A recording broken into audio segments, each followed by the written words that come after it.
मामला कहीं भी चले, नियोजित शिक्षकों की मांग जो है बिल्कुल जायज़ है और अभी तक उनकी मांगों पे ही सरकार ने कार्रवाई करते हुए नियमावली लाई और उनको राज्यकर्मी का दर्जा देने के लिए एक परीक्षा का स्वरूप बनाया। उस स्वरूप में कई त्रुटियां हैं, तो मुझे लगता है कि लगातार अगर इस प्रकार से शिक्षक मांग करते रहें, संगठित होकर अपनी आवाज़ को उठाते रहें, तो निश्चित ही सरकार दिन प्रतिदिन अपने नियमों में बदलाव ला रही है और आज कुछ कहा है सरकार ने, कल कुछ कहती है, परसों कुछ और कहती है। तो इस सरकार के रवैये को देखते हुए बहुत चिंता करने की आवश्यकता नहीं है।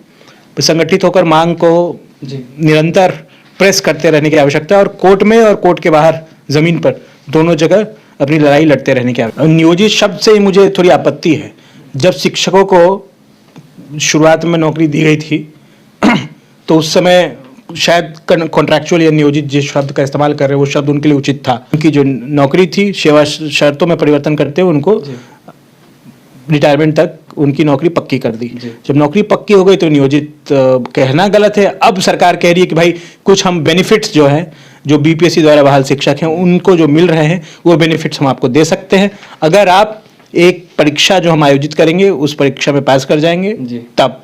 अब वो परीक्षा को आयोजित करने के लिए और ये पूरा सिस्टम बनाने के लिए सरकार एक नया नियमावली लेके आती है शिक्षकों के लिए, जिनको राज्यकर्मी का दर्जा देने की बात करती है सरकार। नियमावली आ जाती है, लेकिन नियमावली में त्रुटि क्या है? नियमावली कहती है कि भाई आप एक कमेटी बनाएंगे, मतलब सरकार एक कमेटी बनाएगी, कमेटी ये तय करेगी जो शिक्षक परीक्षा में पास नहीं होते उनका क्या करना है।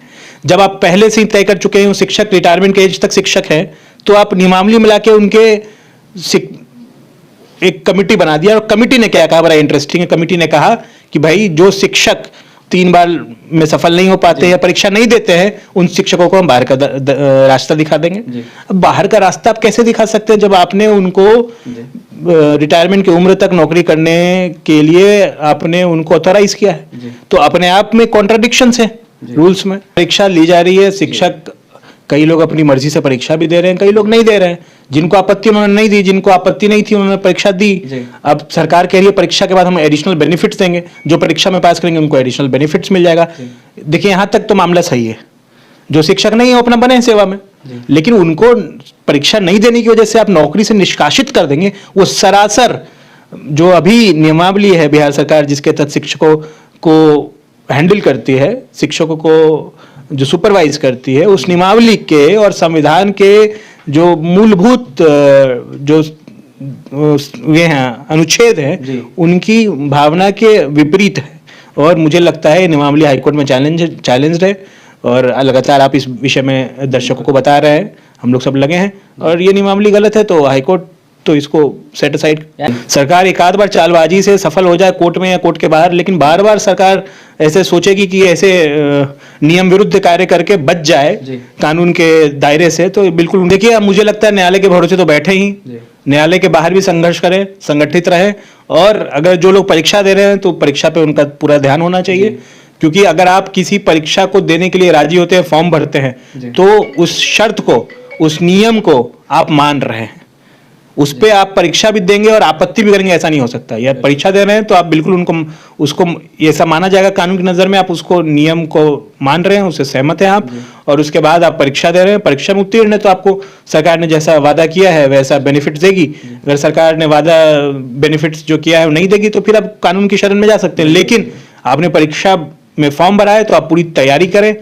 अधिकांश लोगों की परीक्षा खत्म हो गई, 1 आध दिन और बचा है, तो हम आशा करते हैं कि सबकी परीक्षा अच्छी गई होगी और जिनकी अच्छी नहीं गई होगी तो अगली बारी में अपनी तैयारी के साथ परीक्षा दें और परीक्षा में जो सफल अभ्यर्थी हैं उनसे बातचीत करें, समझें कि भाई क्या कहीं कमी रह गई थी, उसे सुधार कर सफलता को अग्रसर हो। जिन्होंने परीक्षा नहीं दी, जो इसके विरोध में खड़े हैं, मैं उनको साधुवाद करूंगा। मुझे लगता है लगातार उनका विरोध बना रहना चाहिए और डटे रहना चाहिए। इनकी नौकरी कोई लेने वाला नहीं है। अगर आप सोचते हैं आप विरोध करें, परीक्षा नहीं दे रहे तो कोई आपकी नौकरी ले लेगा, तो बिल्कुल ऐसा नहीं है। आपकी नौकरी लेने की हैसियत किसी की